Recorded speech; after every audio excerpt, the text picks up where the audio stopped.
Hello guys, today in this video we are going to talk about the age of romanticism. Romanticism, generally speaking, is the expression of sharpened sensibilities and heightened imaginative feelings. Emotions and imaginations are the bedrock of romanticism. Without flights of imaginative sensibility, we may have anything else except romanticism. Further, the romanticist takes us to far off places in the distant past and introduces the readers to a world of strangeness and beauty. It is the combination of strangeness allied with beauty that we have the sense of the romantic spirit. Thus, the two prominent elements of romanticism are curiosity and beauty.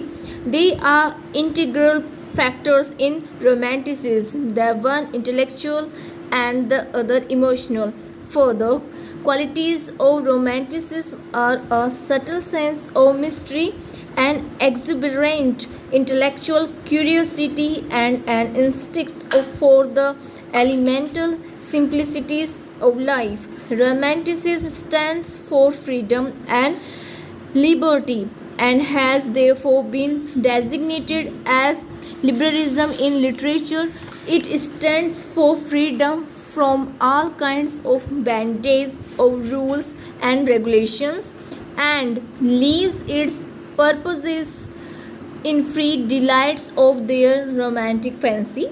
It paves the way for wonder and delight and heralds the dawn of a new way of looking at life, not the way of orderliness, clarity, and tranquility, but the way of exuberance and emotional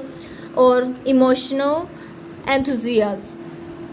The literature of the age is largely political in form, the almost entirely romantic in spirit. For as we have talked that the victory of democracy in government is generally accompanied by the victory of romanticism in literature. At first, the literature, as shown especially in the early work of Wordsworth, Byron, and Shelley, reflected the turmoil of the age and the wild hopes of an ideal democracy occasioned by the French Revolution. Later, the extravagant enthusiasm subsided. The English writers produced so much excellent literature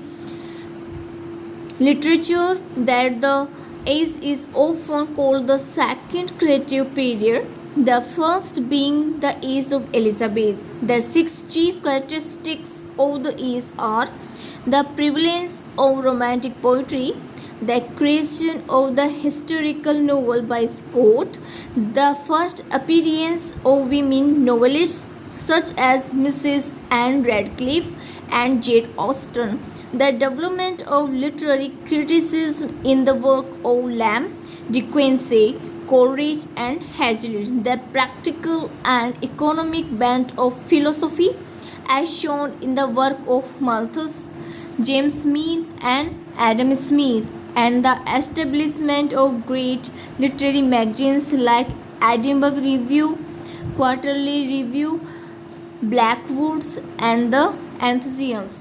Thank you.